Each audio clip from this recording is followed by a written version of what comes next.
나는 한평생 수많은 사람을 만나며 한 가지 사실을 똑똑히 보아왔다. 사람은 나이 때문에 멈추는 것이 아니라 나이를 핑계로 삼는 순간 스스로를 멈춘다는 사실이다. 요즘 사람들은 너무 쉽게 말한다. 에이, 내가 이 나이에 뭘. 지금 시작해봤자 늦었죠. 그 말 한마디가 얼마나 치명적인지 대부분 모른다. 그 말이 입에서 나오는 순간 당신의 뇌는 이렇게 반응한다. 아, 이 사람은 더 성장할 의지가 없구나. 뇌는 지금 몇 살인가를 보지 않는다. 오로지 딱 하나만 본다. 계속할 의지가 있는가? 아니면 멈출 것인가? 나는 나이보다 태도와 관성이 인생을 결정한다고 늘 믿어왔다. 그리고 그 믿음은 시간이 지날수록 점점 더 명확해졌다. 1. 뇌과학이 증명한 사실. 뇌는 평생 발전한다. 현대 뇌과학은 아주 분명하게 말하고 있다. 사람의 뇌는 나이가 들어도 계속 새로운 연결을 만들고 새로운 능력을 학습하는 구조라고. 사람들은 나이 들면 끝이다라고 생각한다. 그건 과거 산업시대의 고정관념이다. 뇌는 변화를 멈추지 않는다. 멈추는 건 인간의 생각과 태도이다. 젊은 사람이 아무리 많아도 나는 이미 끝났어. 이렇게 말하는 순간 그 사람의 뇌에는 더 이상 새로운 회로를 만들지 않는다. 반대로 70, 80이 되어도 새로 해보겠다. 이 한마디를 하는 사람은 여전히 뇌가 성장한다. 나는 이런 원리를 사업에서도 늘 보아왔다. 젊다고 해서 다 도전적인 것이 아니다. 나이가 많다고 해서 모두 보수적인 것도 아니다. 도전하는 사람은 언제나 스스로 할 수 있다는 전제를 가진 사람이다. 2. 밤과 아침반 모든 사람은 밤길을 걷는다. 나는 인생을 밤과 아침반이라는 두 개념으로 설명하는 것을 좋아한다. 대부분의 사람들은 밤속을 걷는다. 장래가 불확실하고 어디로 가야 할지 모르고 앞이 어둡고 마음은 무겁다. 사람들은 말한다. 언젠가는 좋은 날이 오겠지. 언젠가는 나도 여유롭고 행복하게 살겠지. 그러나 언젠가를 기다리다가 자기 인생의 아침이 이미 지나갔다는 사실조차 모르는 채 밤속에서 멈춘 사람이 너무 많다. 문제는 어둠이 아니다. 문제는 나침반 없이 밤을 헤매는 것이다. 나는 창업 초기에도 똑같았다. 산업 기반도 자본도 기술도 없었다. 도시 전체가 밤처럼 불확실했다. 하지만 나는 밤이라도 걸어야 한다고 생각했다. 왜냐하면 내 손에 나침반이 있었기 때문이다. 나침반이란 무엇인가? 내가 추구할 가치, 포기하지 않을 원칙, 매일 반복할 작은 행동들, 지켜야 할 도덕과 철학, 이것들이 바로 어둠 속에서도 걸어갈 수 있게 해주는 방향 감각이다. 세상은 지금 그 어느 때보다 빠르게 변한다. 불안과 두려움은 당연한 것이다. 그러나 중요한 것은 두려움 속에서도 길을 잃지 않게 하는 자기만의 나침반을 갖추는 것이다. 3. A. 내가 가장 위험한 한 문장. 나는 인재를 볼 때 단 한 가지를 가장 먼저 보았다. 그 사람이 자기 자신을 어떻게 말하는가. 자기 자신을 하찮게 말하는 사람은 어떤 환경을 주어도 결국 스스로를 제한한다. 에이, 난 글 쓰는 사람 아니야. 에이, 난 그냥 이 정도면 돼. 에이, 그건 내가 할 수 있는 분야가 아니야. 이런 말은 겸손이 아니라 자기 의심이 굳어진 신념이다. 나는 직원들에게 늘 말하곤 했다. 자기 자신을 낮추는 말부터 고쳐라. 말은 곧 태도이고 태도는 곧 결과다. 사람이 스스로에게 못한다고 말하면 뇌는 그 말에 맞춰 능력을 제한한다. 이건 단순한 정신론이 아니라 이미 신경과학에서 반복적으로 밝혀진 사실이다. 뇌는 가능성이 아닌 지시를 따른다. 인생은 능력 부족으로 멈추지 않는다. 대부분 태도 부족으로 멈춘다. 4. 실제와 상상을 구분 못하는 뇌 15도 vs 90도 법칙. 나는 이런 이야기를 자주 한다. 어떤 사람이 손목을 15도만 꺾는 상상을 하면 뇌는 실제로 근육을 반응시키며 준비한다. 이건 할 수 있겠다. 이런 느낌을 가지는 것이다. 그런데 손목을 90도로 꺾는 상상을 해보면 뇌는 아무런 반응도 하지 않는다. 뇌의 관점에서 이건 불가능한 일이다. 라고 판단해버리는 것이다. 돈, 경력, 목표도 똑같다. 지금 매출이 5천인데 입으로만 1,000억을 외치면 뇌는 90도처럼 반응하지 않는다. 그 대신 이렇게 말해야 한다. 15, 1억, 2억, 15. 나는 다음 단계까지 갈 수 있다. 이건 자기 한계를 낮추는 것이 아니다. 자기 뇌가 실제로 움직이게 만들기 위한 현실적 전략이다. 계단은 한 칸씩 올라야 한다. 뇌는 그렇게 설계되어 있다. 나이는 중요하지 않다는 말의 진짜 의미. 많은 사람이 오해하는 것이 있다. 나이는 숫자다. 이 말을 단순한 멘탈 관리나 긍정 문구로 생각한다. 그러나 나는 그것을 그렇게 보지 않는다. 나이가 중요하지 않은 이유는 단순하다. 뇌는 나이를 보지 않고 오직 지속 여부만 보기 때문이다. 10살이라도 나는 배울래 라고 하면 뇌는 열린다. 90살이라도 난 오늘부터 해보겠다 라고 하면 뇌는 활성화된다. 나는 평생 사람을 채용하며 느꼈다. 나이가 많다고 해서 배움이 느린 것이 아니다. 태도가 굳어졌을 때 느려지는 것이다. 성공한 사람은 나이가 아니라 지속성, 배움, 탐구심, 겸손함을 지닌 사람이다. 나이는 숫자이지만 태도는 운명을 만든다. 6. 결론. 뇌는 오늘도 한 가지를 묻는다. 나는 늦게 시작한 사람들을 많이 보았다. 40대의 인생을 바꾼 사람, 50대에 전업한 사람, 60대에 사업을 시작한 사람도 있었다. 그중 성공한 사람들의 공통점은 단 하나였다.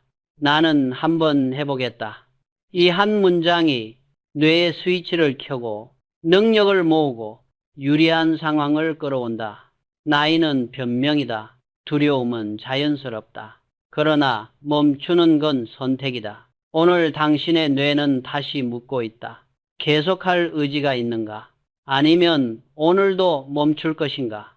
그 대답이 당신의 미래를 결정한다. 나는 기업을 세우고 키우고 위기를 넘기며 한 가지 진실을 매우 뚜렷하게 보았다. 사람들은 저마다 아침을 꿈꾸지만 정작 밤을 건널 준비는 거의 하지 않는다는 사실이다. 많은 이들이 성공을 말하고 행복을 말하고 여유로운 삶을 말한다. 그러나 밤속에서 길을 잃지 않게 해주는 가장 중요한 도구, 나침반을 갖추지 않은 채 막연한 언젠가를 기다리며 살아간다. 나는 밤을 탓하지 않는다. 어둠은 자연스러운 것이고 위험은 피할 수 없는 것이다.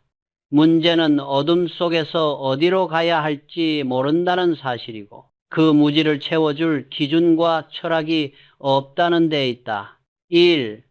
밤은 문제가 아니다. 나침반이 없다는 것이 문제다. 사람들은 이렇게 말한다. 요즘 세상은 너무 힘들어요. 앞이 안 보입니다. 무엇을 해야 할지 모르겠어요. 나는 그런 말을 들으면 이렇게 되묻는다. 당신은 어디로 가고 싶은지 아는가? 그 방향을 정한 적이 있는가? 많은 사람은 이 질문에 대답하지 못한다. 방향을 정하고 싶지 않아서가 아니라 생각해 본 적이 없기 때문이다. 그저 흘러가는 일상을 따라가고 주어지는 일을 반복하고 남들이 가는 길을 속으로 불안해하면서도 따라간다. 이건 밤을 걷는 것이 아니라 서 있는 것이다. 밤은 원래 두렵다. 그 두려움이 잘못된 것이 아니라 두려움을 넘어설 기준이 없다는 것이 더 위험하다. 나는 밤을 건널 때 가장 필요한 것은 용기가 아니라 방향이라고 생각한다. 용기는 방향이 있을 때 힘을 낸다. 방향 없이 내딛는 용기는 무모함에 가깝다. 이 나침반은 삶의 기준이자 선택의 원칙이다. 나는 평생 사람을 평가할 때 두 가지 기준을 사용했다. 어떤 기준으로 선택하는가? 만들어진 기준이 삶 전체에서 일관되게 작동하는가? 이 두 가지를 보면은 그 사람의 미래가 거의 보였다. 사람은 매일 선택한다. 무엇을 보고, 무엇을 듣고, 누구를 만나고, 어떤 일을 하고, 얼마나 깊이 집중하며, 무엇을 내려놓고, 무엇을 붙잡는지. 그러나 선택을 결정하는 내면의 기준을 가진 사람은 많지 않다. 대부분은 감정, 충동, 두려움, 타인의 시선으로 선택한다. 이런 선택은 방향 없는 발걸음이다. 나는 기준이 인생의 질을 결정한다고 믿는다.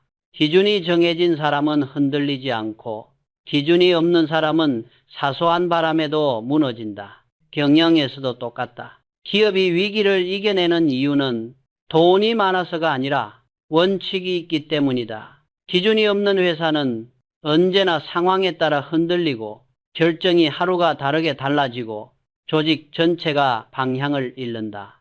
사람도 같다. 기준이 없다면 밤속에서 헤매게 된다. 그 기준이 바로 나침반이다. 삶 자기만의 아침반을 가진 사람들의 공통점. 나는 훌륭한 사람들과 일하며 공통점을 발견했다. 그들은 모두 똑같은 성질을 가지고 있었다. 이지 스스로를 점검하는 습관.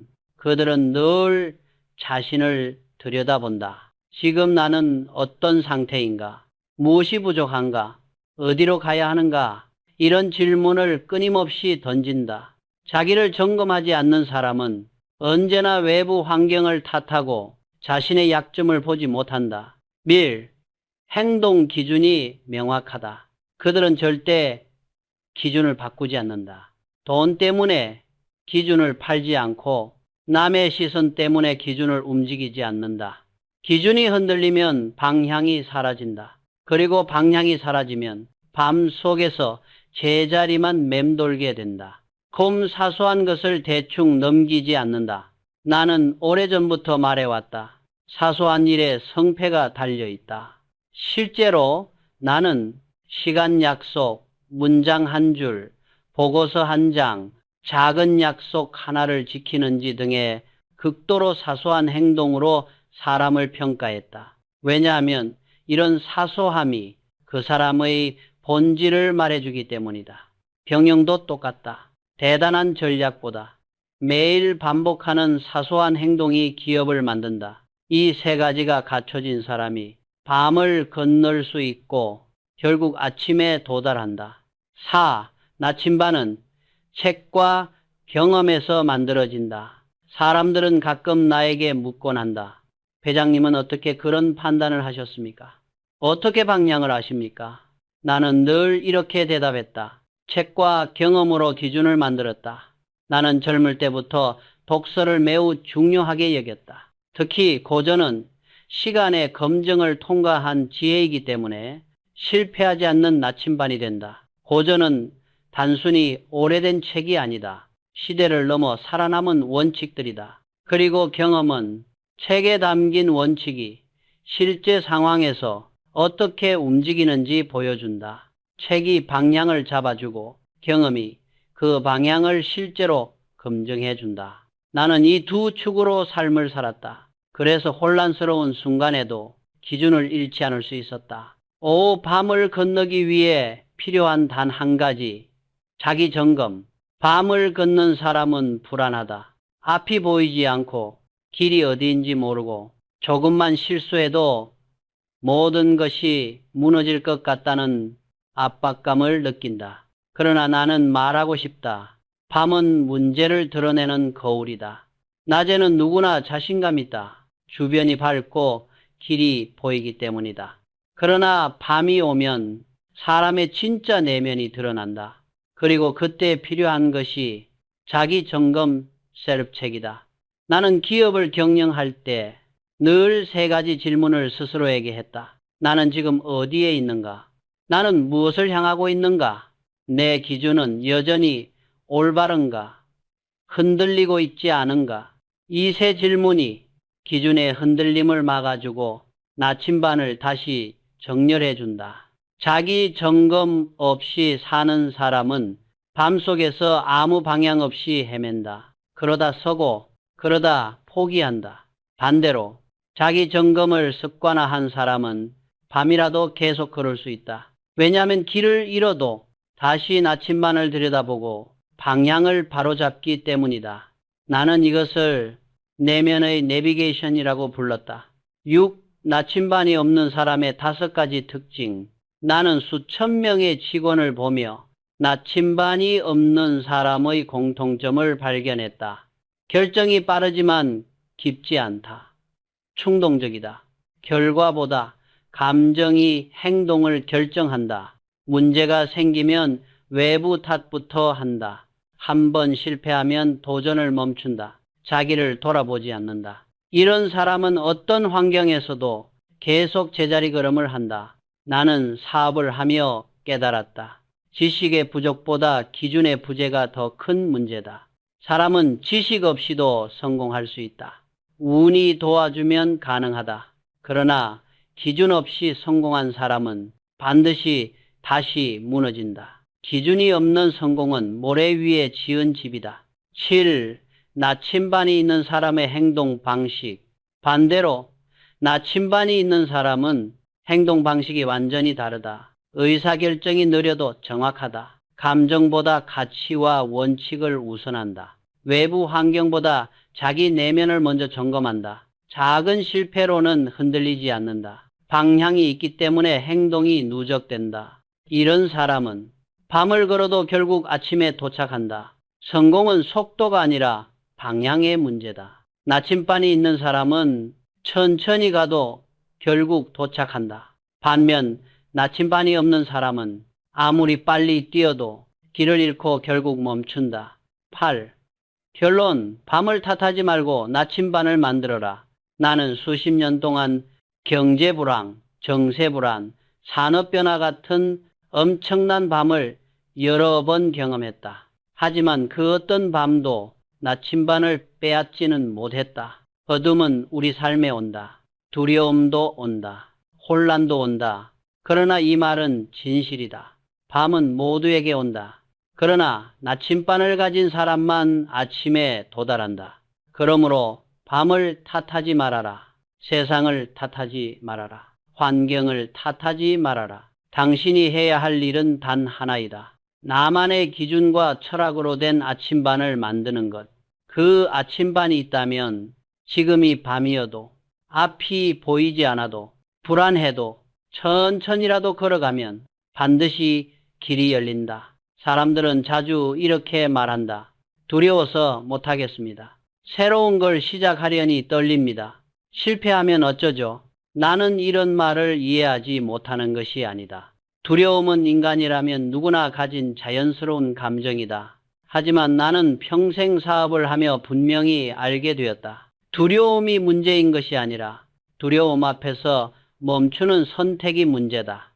두려움은 본능이지만 멈춤은 철저히 태도의 선택이다. 아무리 뛰어난 사람이라도 두려움은 느낀다. 나 역시 처음 창업했을 때 한밤중에 공장을 돌며 내일은 버틸 수 있을까? 이런 생각을 카운틀레스 하게 했다.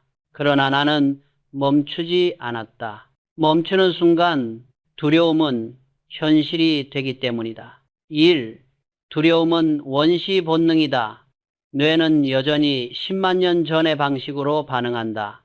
현대 뇌과학자들은 말한다. 우리 뇌는 여전히 원시 시대의 생존을 기준으로 세팅되어 있다. 맹수가 나타났을 때 바로 도망가고 숨어야 하기 때문에 위험을 10배, 100배 과장해서 느끼도록 설계되어 있다.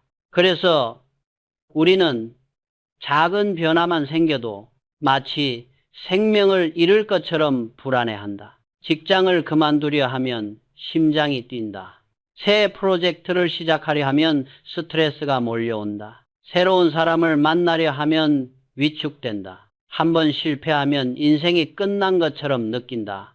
이건 이상한 것이 아니다. 인간의 뇌가 원래 그렇게 만들어졌기 때문이다. 즉, 문제는 두려움이 아니라 그 두려움을 그대로 믿어버리는 우리의 태도다. 나는 이렇게 말하곤 한다. 두려움을 느끼는 것은 자연이다. 그러나 두려움에 머무르는 것은 선택이다. 이 문제는 30인데 뇌는 300으로 느낀다.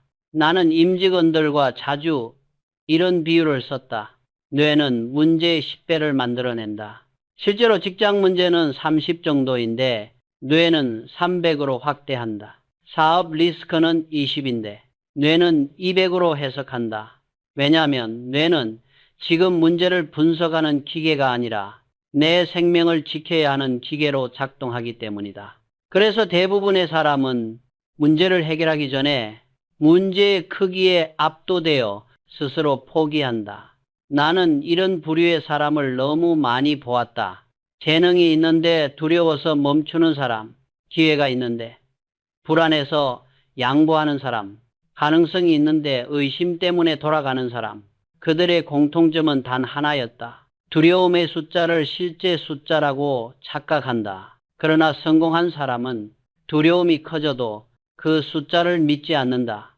그들은 이렇게 말한다. 내가 지금 느끼는 건 300이지만 실제 문제는 30일 것이다. 이 태도가 인생을 가른다. 3. 두려움은 없애는 것이 아니라 이용하는 것이다. 사람들은 두려움을 없애려고 한다. 그러나 두려움은 없앨 수 없다. 두려움은 인간의 생존 프로그램이다. 없애는 것이 아니라 관리하고 이용하는 것이다. 나는 두려움을 이렇게 정의한다. 두려움은 멈추라는 신호가 아니라 더 정교하게 준비하라는 신호다. 두려움이 느껴지면 그건 멈추라는 뜻이 아니다. 오히려 이렇게 말하는 것이다. 계획을 더 촘촘히 세워라. 준비를 더 철저히 해라. 리스크를 더 깊게 분석해라. 방향을 다시 한번 확인해라. 나는 수많은 위기 상황에서 두려움을 없애려고 하지 않았다. 대신 두려움을 이용했다. 두려움이 내게 알려준 신호들을 사업 개선에 그대로 반영했다. 그 결과 두려움은 나를 멈추게 하는 감정이 아니라 나를 더 강하게 만드는 안내자가 되었다. 셋, 뛰는 것보다 더 위험한 것은 멈추는 것이다. 사람들은 실수를 두려워한다. 그러나 나는 실수보다 훨씬 더 무서운 것이 있다고 생각한다. 멈추는 습관. 멈춤은 한번 익숙해지면 삶 전체를 마비시키는 독이 된다. 나는 여러 직원을 보며 이렇게 느꼈다. 멈추는 사람은 작은 일에도 좌절한다. 멈추는 사람은 기회를 보지 못한다. 멈추는 사람은 문제보다 먼저 포기한다. 멈추는 사람은 새로운 능력을 얻지 못한다. 멈추는 사람은 결국 늘 제자리에 머문다. 반대로 조금이라도 계속 움직이는 사람은 어느 순간 커다란 변화를 만든다. 나는 이것을 관성의 법칙이라고 부른다. 움직이는 사람은 계속 움직인다. 멈추는 사람은 다시 움직이기 어렵다. 그러므로 두려워도 움직여야 한다. 두려워도 한 걸음을 내딛어야 한다. 두려워도 시도해야 한다. 왜냐하면 멈춤은 두려움보다 훨씬 큰 위험이기 때문이다. 두려워도 해보겠다. 이 한마디가 인생을 바꾼다. 나는 훌륭한 사람, 성공한 사람, 그리고 늦게 성공한 사람들을 많이 보았다. 그들의 특징은 단 한 문장으로 정리된다. 두려워도 해보겠다. 이 말을 하는 순간 사람의 뇌는 움직이는 상태로 전환된다.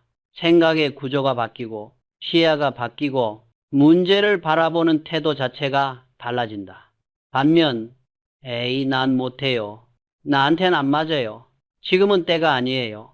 이런 말은 두려움을 확대시키는 주문과 같다. 이 말을 반복하는 사람은 두려움이 점점 더 커지고 결국 그 두려움 속에서 스스로 작은 사람이 된다. 나는 수천 명의 직원 중에서 단 1%만이 이 말을 할 줄 알았다.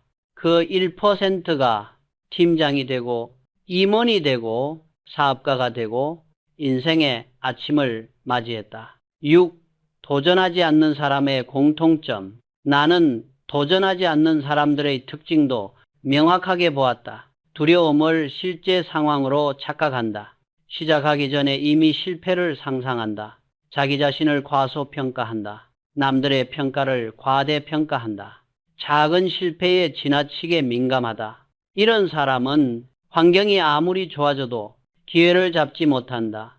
나는 젊은 직원들에게 자주 말했다. 실패는 손해가 아니라 자산이다. 도전하지 않는 것이 실제 손해다. 도전한 사람은 실패에도 한 걸음을 배운다. 도전하지 않은 사람은 실패는 피했을지 몰라도 성장도 얻지 못한다. 7. 두려움은 도전 속에서만 줄어든다. 두려움은 준비가 부족해서 생기는 것이 아니라 경험이 없어서 생기는 것이다. 뇌는 경험하지 않은 것을 모두 위험으로 판단한다. 그러나 아이가 걷는 법을 배울 때 넘어지는 것이 두려워서 걷기를 멈추지 않는다. 넘어져 보고 일어나 보고 또 넘어져 보고 또 일어나 보면서 두려움이 줄어들고 능력이 생긴다. 성인도 같다. 성공한 사람들은 처음부터 겁이 없던 것이 아니다. 행동하면서 두려움을 줄여나간 것이다. 두려움은 행동이라는 약으로만 치료된다. 머릿속에서 아무리 상상해도 두려움은 약해지지 않는다. 경험이 쌓여야 줄어든다. 8. 결론 두려움은 자연스럽지만 멈춤은 당신의 책임이다. 나는 나이가 많아질수록 한 가지 사실을 더욱 깊게 깨달았다. 인생을 막는 것은 환경도 나이도 능력도 아니다. 인생을 막는 가장 큰 적은 두려움 앞에서 멈추는 습관이다. 두려움은 누구나 느낀다. 나는 느꼈고 임직원들도 느꼈고 세상 모든 사람이 느낀다. 그러나 두려움은 자연이고 멈춤은 선택이다. 오늘 당신의 뇌가 묻고 있다. 두려워도 계속할 것인가? 아니면 오늘도 멈출 것인가?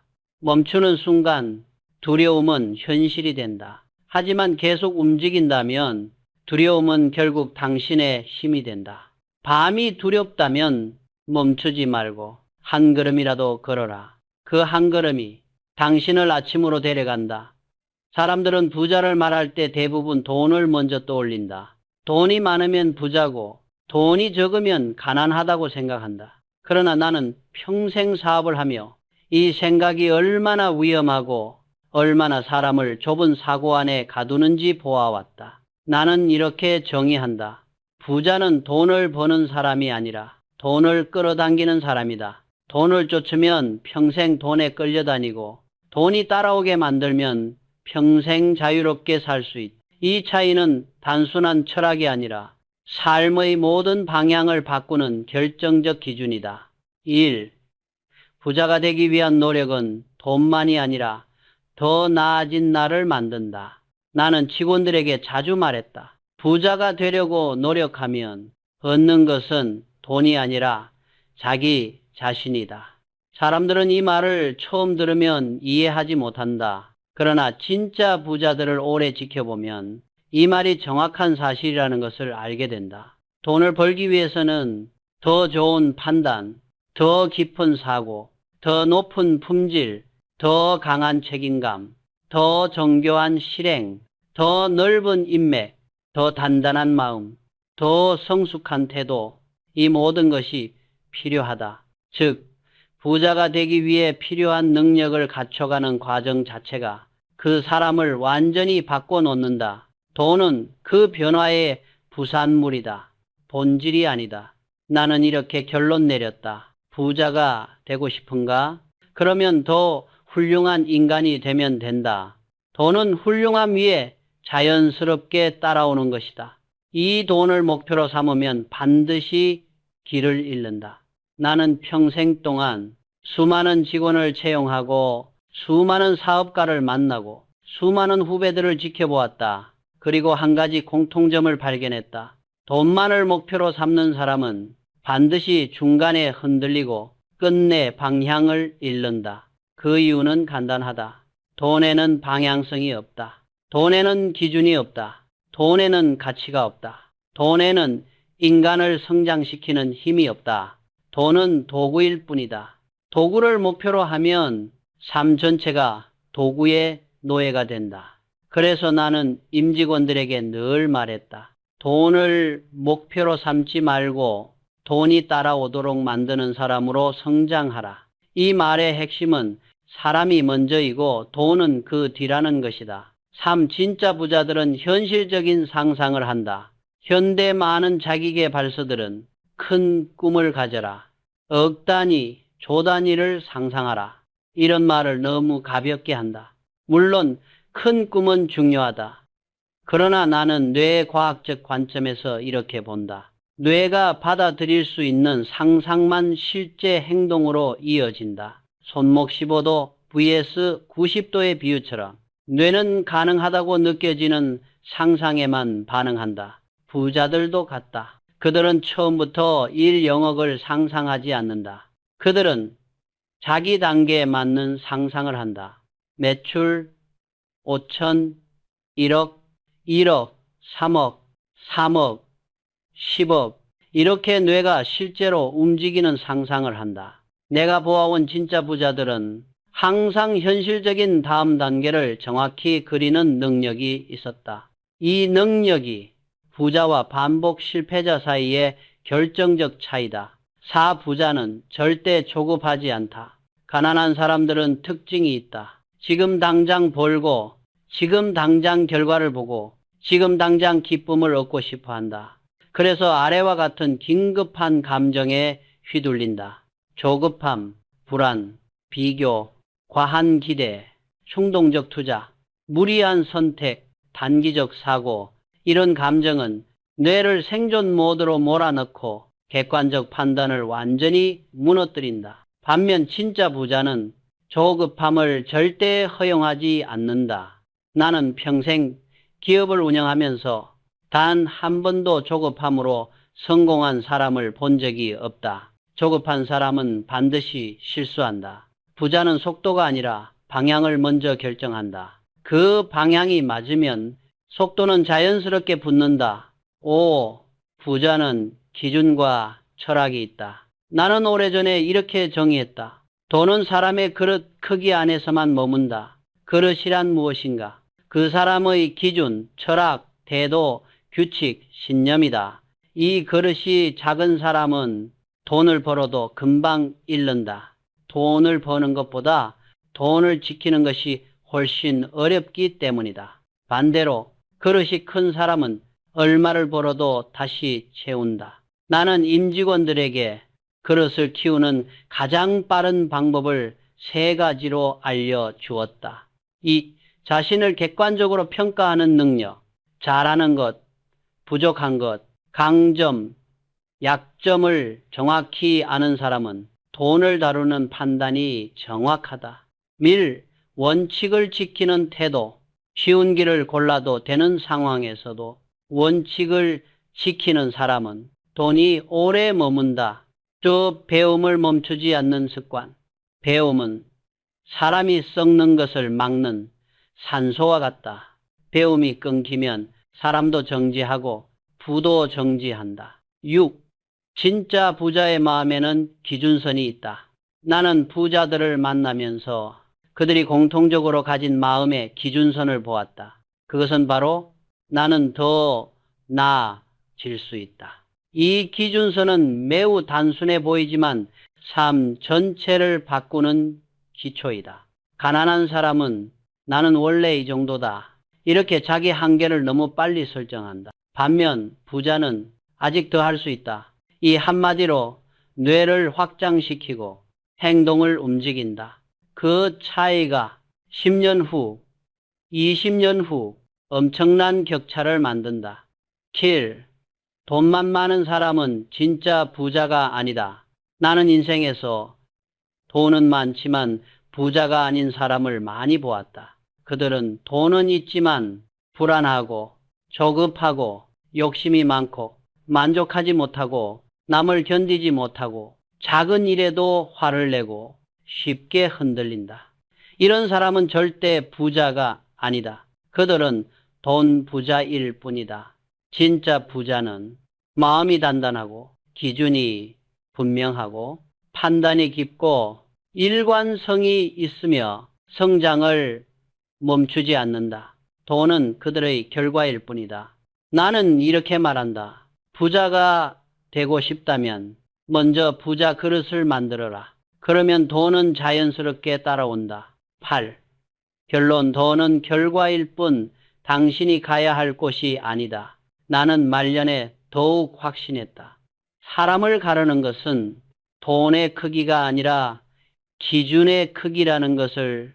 돈은 언제나 결과일 뿐이고 사람의 수준만큼만 머문다. 돈을 또 쓰면 불안에 끌려다니고 두려움에 흔들리고 욕심에 무너진다. 그러나 돈이 따라오게 만드는 사람은 자기 기준, 자기 성장, 자기 철학으로 삶 전체를 설계한다. 그리고 어느 순간 돈은 그 사람을 중심으로 자연스럽게 모인다. 나는 당신에게 이렇게 말하고 싶다. 돈을 향해 달리지 말고 돈이 당신을 향해 흐르도록 만들어라.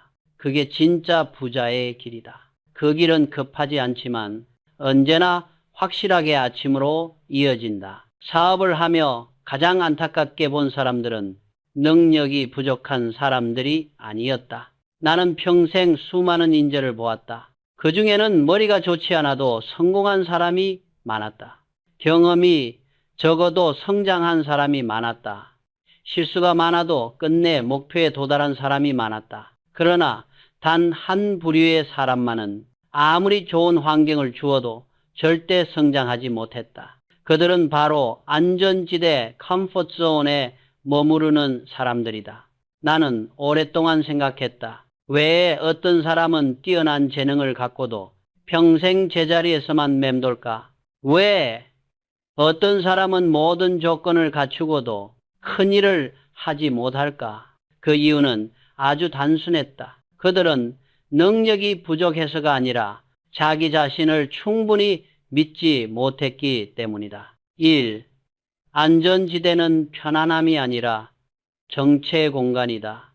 많은 사람은 안전지대를 편안함이라고 착각한다. 그러나 나는 이렇게 본다. 안전지대는 편안한 공간이 아니라 성장이 멈추는 정체 공간이다. 사업 초기에 나는 매일 새로운 형태의 위험과 마주했다. 자본 부족, 기술 부족, 인프라 부족, 인력 부족. 어떤 날은 밤새 공장을 돌려도 다음 날이 보장되지 않았다. 그럼에도 나는 안전지대를 선택하지 않았다. 왜냐하면 안전지대를 선택하는 순간 내 인생이 정지한다는 것을 알았기 때문이다. 사람들은 안전지대를 사랑한다. 그 이유는 명확하다. 상처받을 위험이 없다. 실패할 위험이 없다. 평가받을 위험이 없다. 책임질 일이 없다. 낯선 것을 마주하지 않아도 된다. 그러나 이 편안함 속에는 아무것도 변하지 않는다는 잔혹한 진실이 있다. 편안함은 당장은 달콤하지만 나중에는 모든 것을 잃게 만든다. 왜 우리는 안전지대에 머무르는가? 애착이론이 말해주는 진실. 영국의 정신분석학자 존 볼비는 안정적인 애착이 있는 아이는 모험을 더 많이 한다라고 말했다. 왜 그럴까? 아이의 마음속에는 실패해도 돌아갈 곳이 있다는 확고한 믿음이 있기 때문이다. 성인도 똑같다. 나는 직원들을 보며 이 진실을 명확하게 확인했다. 스스로를 믿는 사람은 실패를 두려워하지 않는다. 도전을 기회로 본다. 확장을 당연한 것으로 여긴다. 반면 자기 자신을 믿지 못하는 사람은 사소한 변화에도 겁을 내고 조금만 흔들려도 도망치고 조금만 어려워도 포기한다. 그들에게는 돌아갈 나 자신에 대한 확신이 없다. 그래서 안전지대가 필요하고 안전지대에서만 살려고 한다. 참, 나는 원래 이런 사람이야. 자기 의심이 만든 위험한 신념. 나는 직원을 평가할 때 그 사람이 하는 말을 유심히 들었다. 특히 이런 말을 하는 사람들은 성장 가능성이 매우 낮았다. 저는 원래 조용한 사람이에요.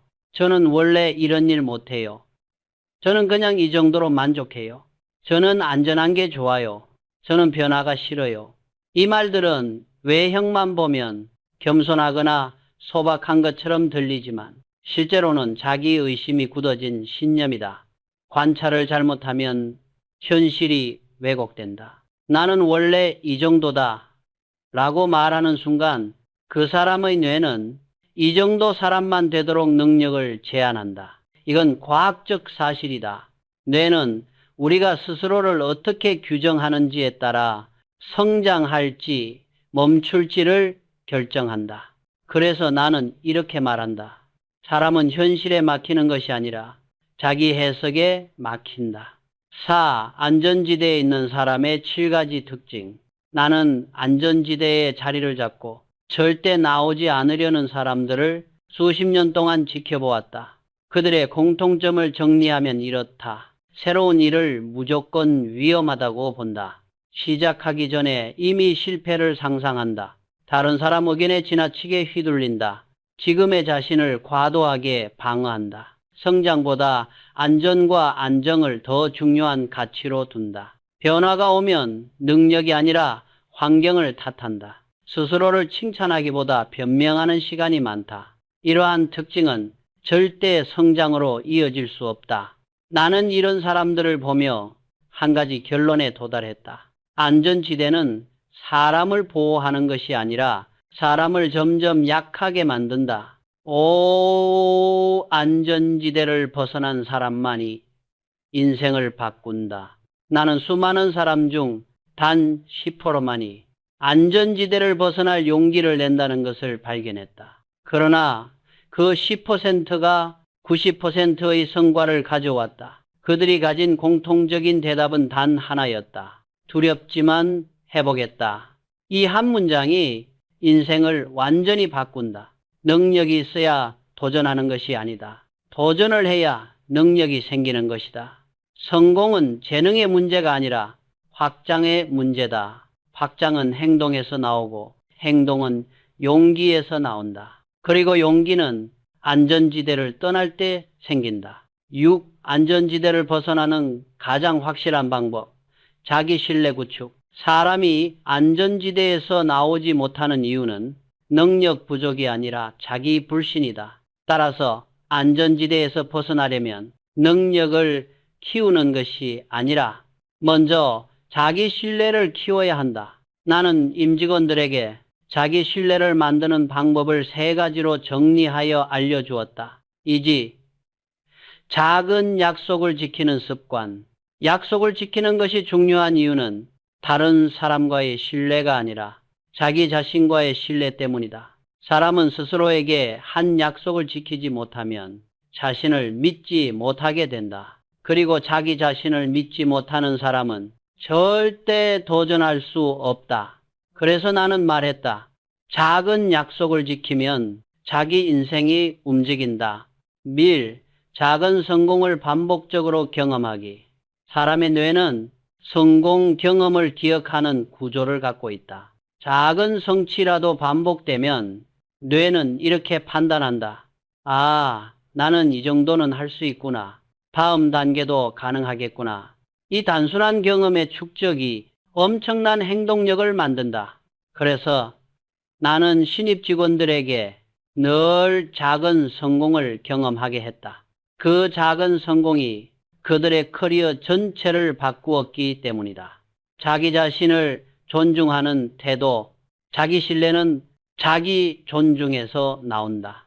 스스로를 존중하지 않으면 자신의 능력을 믿지 못한다. 자신의 능력을 믿지 못하면 새로운 것을 할 수 없고 할 수 없으면 평생 안전지대에 머물게 된다. 나는 말했다. 자기 자신을 존중하는 사람이 세상도 존중할 수 있다. 7.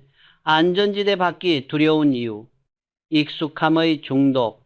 사람은 변화를 싫어한다. 그 이유는 단순하다. 익숙함은 안전처럼 느껴지고 안전처럼 느껴지는 것은 중독이 된다. 이 익숙함에 중독되면 사람은 새로운 환경을 적으로 본다. 그러나 익숙함은 성장을 막는 가장 큰 적이다. 익숙함 속에서는 내가 무엇을 배우는지, 얼마나 발전하는지, 어디까지 갈 수 있는지 알 수 없다.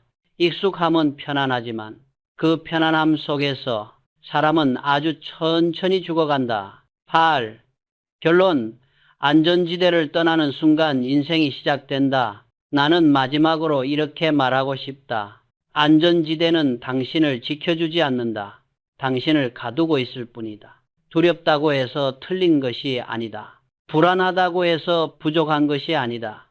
준비가 덜 되었다고 해서 시작하지 말아야 하는 것도 아니다. 인생은 준비되어서 시작되는 것이 아니라 시작하면서 준비되는 것이다. 오늘도 당신의 뇌는 묻고 있다. 안전지대에 머무를 것인가? 아니면 세상을 향해 걸어갈 것인가? 당신의 답변이 당신의 미래를 만든다. 나는 평생 기업을 세우면서 수많은 사람을 만나고 수많은 성공과 실패를 목격하며 한 가지 진실을 더욱 확신하게 되었다. 사람을 만드는 것은 큰일이 아니라 매일 반복되는 사소한 일들이다. 대부분의 사람들은 큰 목표를 말한다. 크게 이룬 사람들에게 감탄하고 큰 성과를 부러워하며 큰 성공만 바라본다. 그러나 큰 목표는 작은 계단을 올라야 도달할 수 있다. 그리고 그 계단은 늘 사소한 행동으로 구성되어 있다. 나는 이 단순한 원리를 기업 경영뿐 아니라 삶 전체의 핵심이라고 보았다. 1. 사소한 것이 왜 인생을 결정하는가? 사람들은 말한다. 작은 행동이 무슨 의미가 있나요? 큰 계획을 세워야죠. 큰 성과를 내야죠. 그러나 대단한 사람들은 모두 알고 있다. 위대한 결과는 항상 사소한 것에서 시작된다. 매일 10분의 독서, 매일 1장의 기록, 매일 한 번의 점검, 매일 작은 실천, 매일 조금의 성찰, 이런 것들은 오늘 보면 하찮아 보인다. 그러나 1년, 5년, 10년 후 돌아보면 이 사소한 것들이 인생을 완전히 바꿔놓는다. 나는 말하고 싶다. 사소함을 무시하는 사람이 인생의 큰 기회를 놓친다. 이 꾸준함은 재능보다 강하다. 재능이 있는 사람은 많다. 아이디어가 뛰어난 사람도 많고 머리가 좋은 사람도 많고 감각이 예리한 사람도 많다. 하지만 꾸준한 사람은 드물다. 그리고 꾸준한 사람은 결국 모든 사람을 이긴다. 나는 수십 년 동안 임직원들을 평가하며 이 결론을 절대적으로 믿게 되었다. 꾸준함은 재능을 이긴다. 꾸준함은 상황을 이긴다. 꾸준함은 불확실성을 이긴다. 재능은 불안정하다. 상황은 변한다.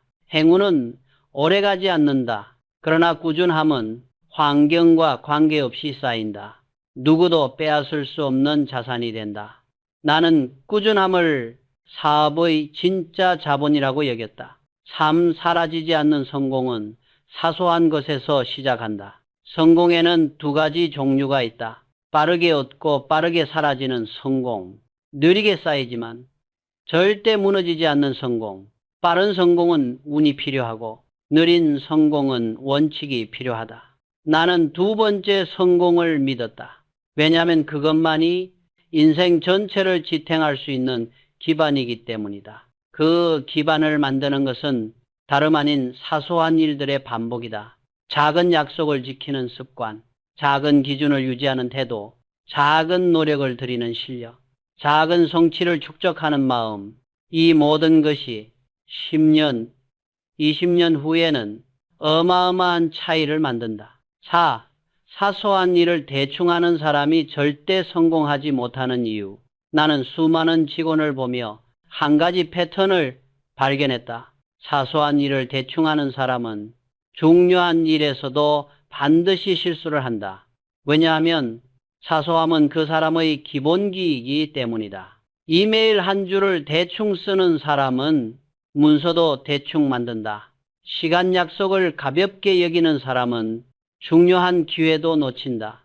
작은 업무를 귀찮아하는 사람은 큰 책임을 맡으면 무너진다. 책 한 권을 끝까지 못 읽는 사람은 프로젝트도 끝까지 끌고 가지 못한다. 사소한 것에서 보이는 태도가 그 사람의 내면을 그대로 드러낸다. 그래서 나는 직원들을 평가할 때 반드시 사소한 것을 먼저 본다. 작은 일을 보는 태도가 큰 일을 맡길 수 있는지 알려준다. 꾸준함을 만드는 가장 강력한 원리, 작은 승리의 축적. 꾸준함이 어려운 이유는 사람이 즉각적인 보상을 원하기 때문이다. 오늘 책 10분 읽는다고 당장 부자가 되는 것도 아니고, 오늘 공부했다고 내일 능력이 크게 늘지도 않는다. 그러나 뇌는 작은 승리를 원한다. 나는 직원들에게 작게 시작하라고 늘 강조했다. 왜냐하면 작은 승리가 다음 행동을 만들어내고 다음 행동이 꾸준함을 탄생시키기 때문이다. 나는 이렇게 설명했다. 작은 승리를 매일 쌓으면 결국 큰 승리를 만든다. 실제로 작은 승리의 축적은 심리학, 뇌과학, 조직심리에서 가장 강력한 동기부여 원리로 알려져 있다. 6. 꾸준함을 방해하는 가장 큰 적 기대 과잉. 많은 사람들은 꾸준하지 못한 이유가 의지 부족이라고 생각한다. 그러나 나는 다르게 본다. 꾸준함을 망치는 것은 의지가 아니라 비현실적인 기대다. 오늘 조금 시작했는데 내일 큰 결과를 원하고, 이번 달에 공부했는데 다음 달에 인생이 달라지길 바란다. 이 과도한 기대가 실패한 느낌을 만들어 사람을 멈추게 한다. 성공한 사람들은 기대하지 않는다. 대신 쌓는다. 기대는 감정이고 쌓음은 기록이다. 나는 젊은 시절부터 기록하고 쌓는 방식을 택했다. 그래서 흔들리지 않았다. 7. 사소한 일을 위대하게 만드는 사람들의 공통점. 나는 많은 성공한 사람들을 만나며 그들의 공통점을 발견했다. 2. 기본기를 절대 가볍게 보지 않는다. 시간, 약속, 말투, 글쓰기, 정리정돈, 이런 기본기에서 이미 수준이 드러난다. 밀, 반복을 두려워하지 않는다.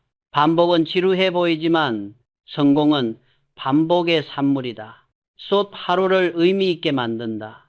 그들은 언젠가가 아니라 오늘을 다룬다. 눈에 보이지 않는 축적을 신뢰한다. 작게 보이더라도 매일 쌓이는 것을 무시하지 않는다. 꾸준함을 자신만의 철학으로 만든다. 꾸준함은 습관이 아니라 세계관이다. 그 결과 그들은 조급하지 않고 흔들리지 않으며 밤속에서도 길을 잃지 않는다. 8. 결론, 사소한 일을 위대하게 할 때 인생은 아침으로 열린다. 나는 이 책에서, 그리고 내 삶 전체에서 꾸준함의 가치를 가장 높게 평가한다. 돈도, 명예도, 명성도 꾸준함을 이길 수 없다. 꾸준함은 사람을 바꾸고 능력을 키우고 기준을 다지고 지혜를 쌓고 삶을 깊게 한다. 사소한 일을 위대하게 하는 사람이 결국 아침을 맞이한다. 왜냐하면 일상 속의 사소한 행동이 당신의 미래를 결정하기 때문이다. 오늘도 당신에게 질문하고 싶다. 오늘 당신이 위대하게 만들 사소한 일은 무엇인가? 그 질문의 대답이 당신의 아침을 열 것이다.